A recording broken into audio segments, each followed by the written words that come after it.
Hey, instead of Steve, please like and subscribe. Please click on the Deck Heroes icon. Click on subscribe. It's 100% free. Well, blood in, blood out. But anyway, yeah, please click on the Deck Heroes icon. Click on subscribe. But also click on the notifications if you want to keep up to date with this amazing content. I've got so much more exciting content to come too. And I love this lady. It's the first time I've seen her on YouTube was today. I previously saw her on, I think it was Facebook, like giving advice about relationships and, bedroom type advice. And she's French, so I feel like I can put on my accent and actually, and she makes me laugh. As a man, really what you're looking for is content which kind of just lays it out, you know what I mean? And that's exactly what she does. So she's gonna give us some more kind of dating tips from a female perspective. We're gonna go straight in. When I feel like I got something to add, as a man, as an older man with a perspective on it, I'll jump in. Other than that, I'll let her talk. Let's go. What's up, lovers? How are you doing today? I'm doing great. I'm a little hyper, as usual, but I don't know if you guys care to know how I was doing, but yeah. So today I am making a video of what to do when a girl looks at you. Because sometimes I'm outside, I'm at the bar, and I look at a guy to kind of like try to signal him, hey, come over here. And he doesn't get it. And maybe he doesn't get it because he's not single, he doesn't care, he doesn't find me attractive, whatever the case is. But I'm telling you, that's what made me think of this video. And I think sometimes... So I do have to jump in right now. Listen, if you guys have a certain level, I'm in Britain, I'm British, I'm born of England, you know what I mean? I think sometimes we're a little bit too polite.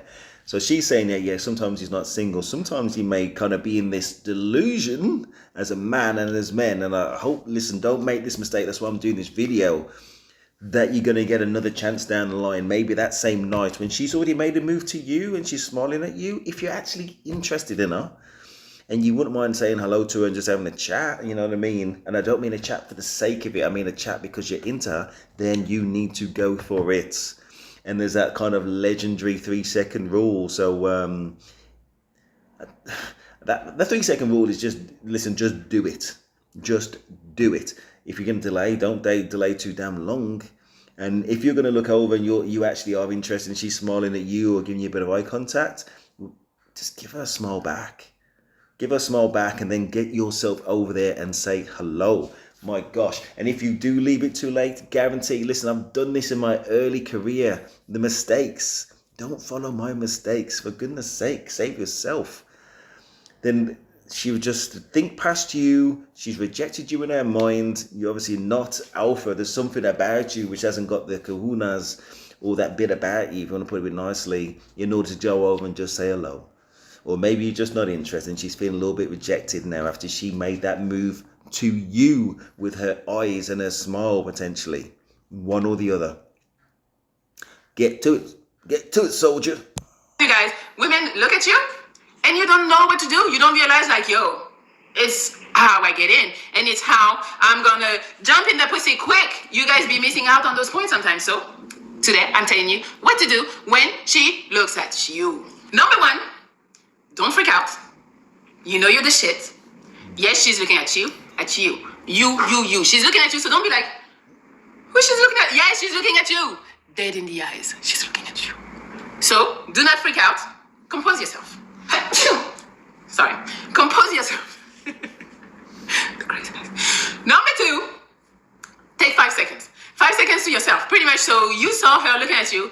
Look away for 5 seconds. Compose yourself and be like, okay, what am I going to do? Yes. And then in that 5 seconds, you look back. You look back. Hopefully she's still there. She's still there looking at you because she's like, yo, he needs to fucking stare at me dead in the eyes. Because guys, eye contact is the most important thing when it comes to like approaching somebody or even initiating contact or talking.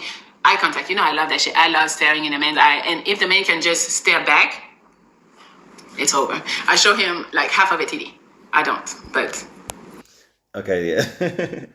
It's not only about staring back, it's about staring back and still looking friendly and smile, something along those lines. Of course, you know what I mean? Just kind of positive body language and just taking charge of the situation. And I don't want to make that seem something bigger than what it is. Taking charge of the situation is she's staring at you You know the signal that's there. Yes, it is slightly flattering, but it's the real thing that you're processing is, am I actually interested in this girl? You know what I mean? Because you're not going to go over and chat to every single lady that shows some interest, of course. So are you actually interested? You might be midway through a conversation with your friends. I'm sure your male friends will wait if you wanted to leave the table for a period of time and, just say hello to somebody else. You don't need to take your friends over to meet to some girl that's made it that obvious that she wants to talk to you. Maybe what I'm thinking is the only kind of thing would be, if she's sitting on her own, well, obviously you go definitely over on your own. I would,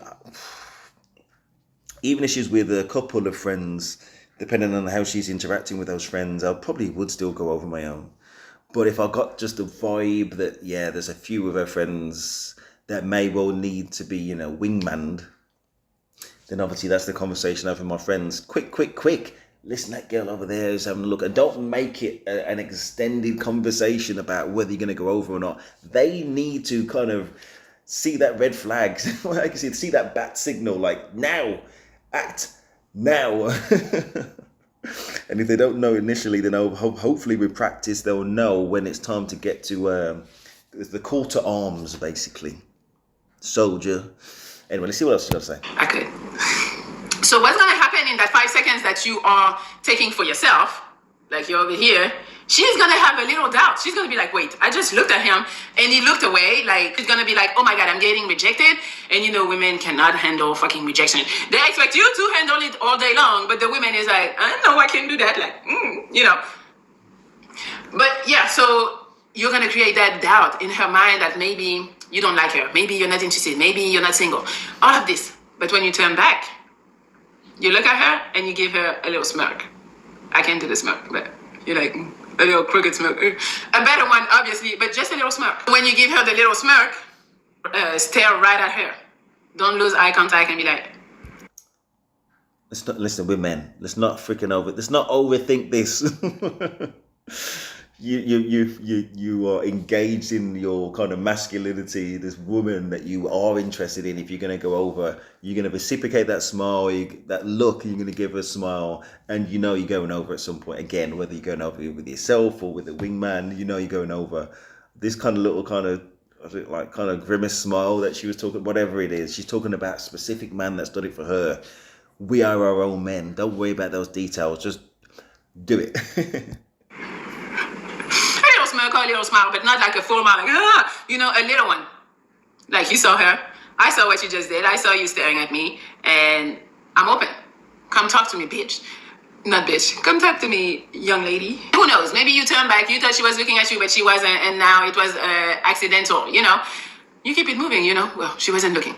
Keep eating, keep drinking, keep doing whatever you were doing. Then, when you did the smile, you put your fucking phone away in your pocket.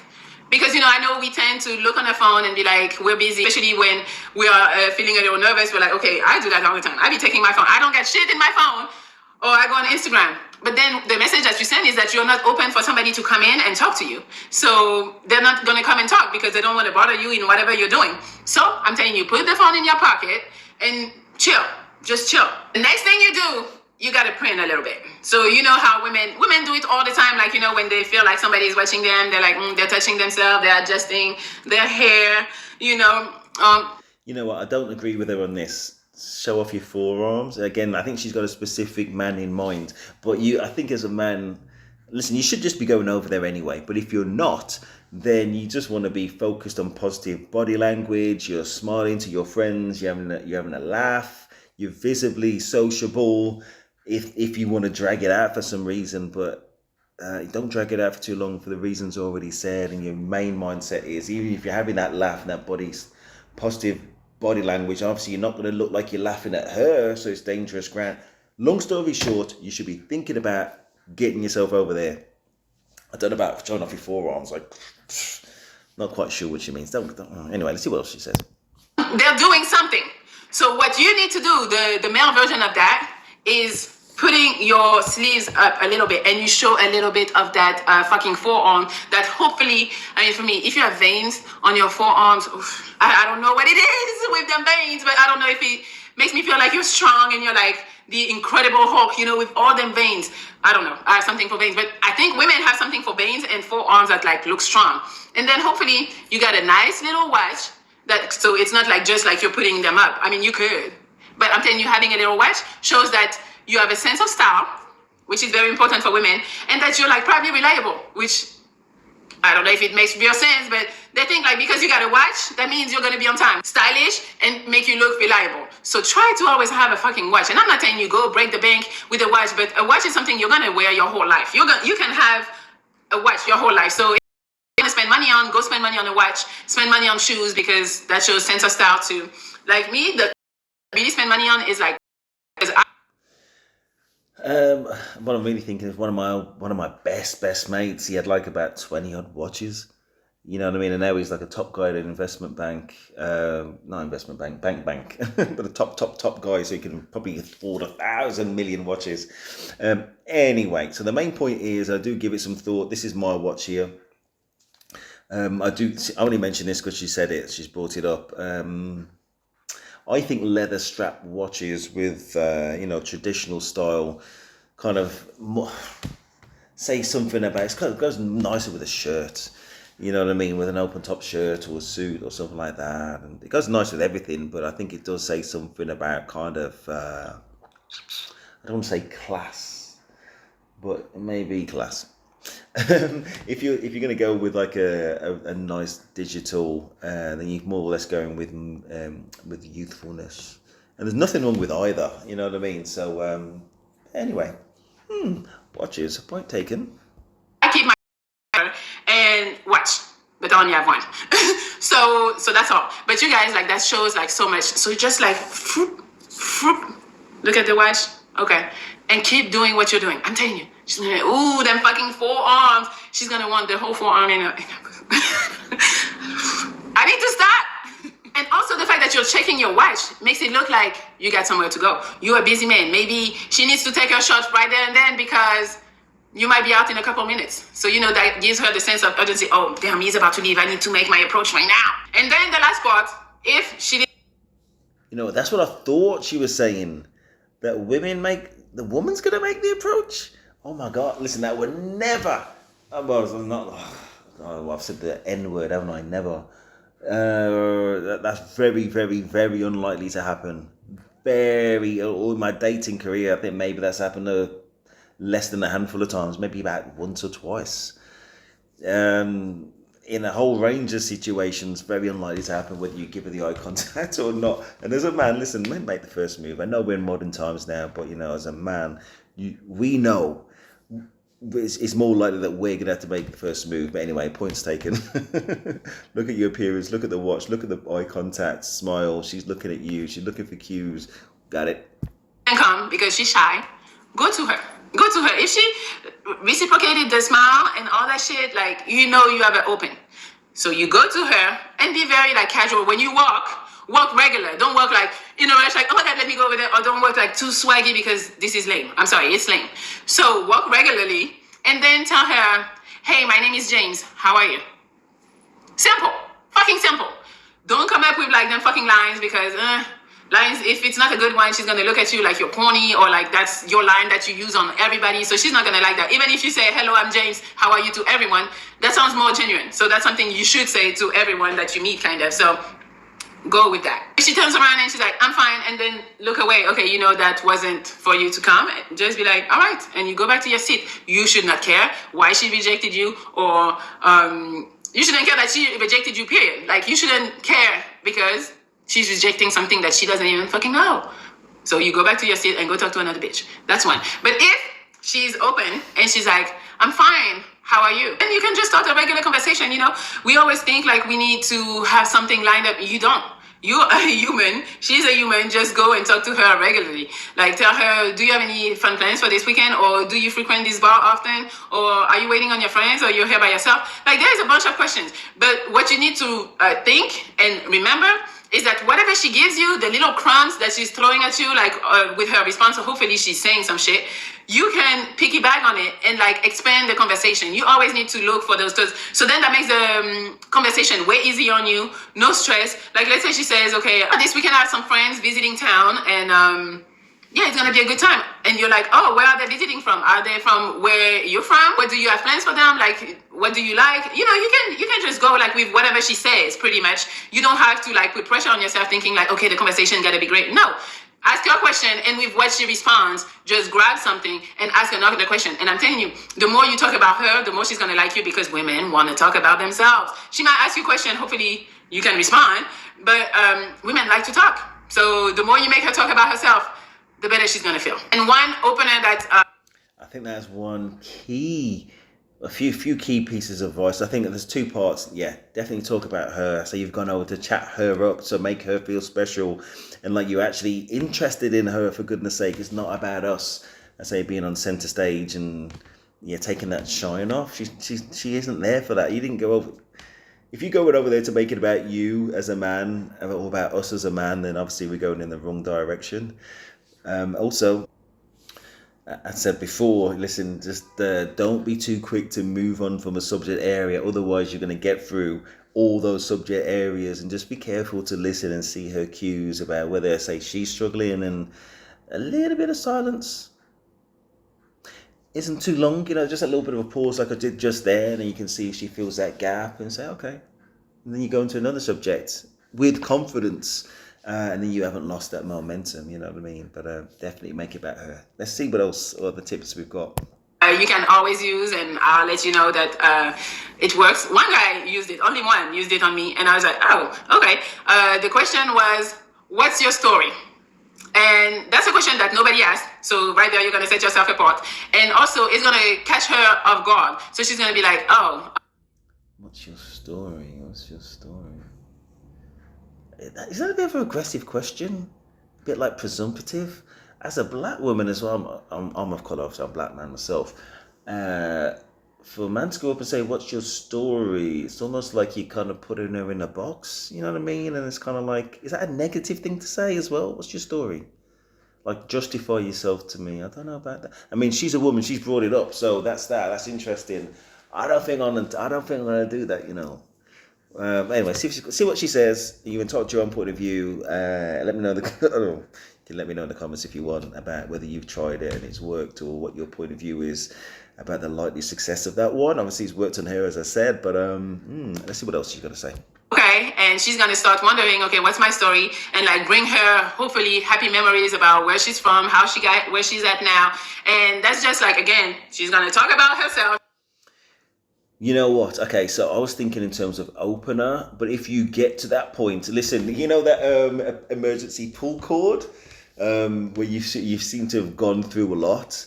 I think if you go through all of that and say, emergency question to ask you, I think maybe you could. I'm just kind of seeing myself in that situation. Maybe you could ask it. And then she takes the conversation or takes the answer to that wherever she wants to go. But I'm still thinking there's some potential she may well take that the wrong way. But so if you're going to ask a real blatant, open-ended, I know it's about her story. Her story's gone over, who knows, 25, 35 years, whatever it's going to be. You know what I mean? So in relation to what? And I say, you can see from her intonation whether she's taking that question in the right way or not. And if she's taking it in the wrong way, you might want to say, listen, you seem absolutely lovely, and I just wondered what your story is in relation to, I don't know, your dating history. Just, that's your, oh my gosh, man, you got to get your get out of double get out of jail free card on that one. Anyway, let's see what else she's going to say. She's going to love it. And that's it. And then you're in the pussy quick. That's it. Oh, I have another one that works really well that only one guy asked me before. He was like, what is a passion of yours that you would do if you were not getting paid for it? And I was like, damn, that's a good question. Because, we always think like of shit that we want to make money off of. But then the fact that he's talking to me about my... Again, now I'm reflecting on my own kind of conversation. Doesn't that seem like a real situation? Isn't that like one of those kind of Google kind of pop-up conversations that you'd be asked? What would you do what would you enjoy doing if you were not getting paid for it? If you had £10,000 to spend, what would you spend that £10,000 on? It's like, I don't know if that feels like natural. I think a woman can get away with asking that of a man, but listen. Anyway, let's see what she says. Passion that brings me joy, because I'm like, okay, what are my passions? What do I really like to do? And then that starts bringing memories of my passions and the good time I have. And then right there, I'm going to associate that with him, because he's the one who asked me that question. So therefore, he's the one who brought me joy, even if it's really the passion that's bringing me joy. But since he asked and he made me think about it, you know, you get the picture. So I think after that, you ask her if she want to go out. And don't ask for the number just like that. Just ask her to go out and ask her what day is a good day for her, you know. And then at the end, you ask for the number so you can coordinate. That's how you get the number. You don't get the number, let me have your number. You get the number because the number is going to be the way to be able to be in contact with her to coordinate for the date. So the number becomes more of an accessory or a tool than just you getting her number. That's interesting. And maybe this is like a country-specific etiquette. I have never once done that. I've never once arranged the date and then asked for the number. In fact, I wouldn't even get into the minute detail of trying to go on a date with somebody I've just met. It's probably going to take some follow-up, which would normally involve a number. I'm listening to her. I'm just kind of opening my mind about different ways to go about it. But I say different countries go about it different. I don't know. If there's anybody from the UK who's tried that technique, I've playfully said, okay, I've playfully in the past said, okay, what do you enjoy doing first date wise? You know what I mean? So it's kind of a bit presumptive that there's going to be a first date, and she knows that I'm interested, you know what I mean? More so, even though it should already be clear. So maybe that's what she means, but I'm not sure that it is. Anyway, she's kind of wrapping it up now. Let's see what else she's got to say. And let me know in the comments if you've got any tips for me. Me is in terms of, you know, refining what I'm trying to say, or anybody else that's listening. That's all I got for today. I hope you guys like this video. I hope that makes you feel. And that was it. Anyway, it's all good. I've got lots more to come from. I've got a few more naughty videos of hers basically giving some absolutely impeccable, crucial advice that everybody needs to see. I think this particular video was 2.5 million views, so hopefully you got something from that, and hopefully I added a little bit to it. Please click on the Deck Heroes icon, click on subscribe. Also click on the notification so that you do not miss any content. Have a good day. That is Steve, and I'm out.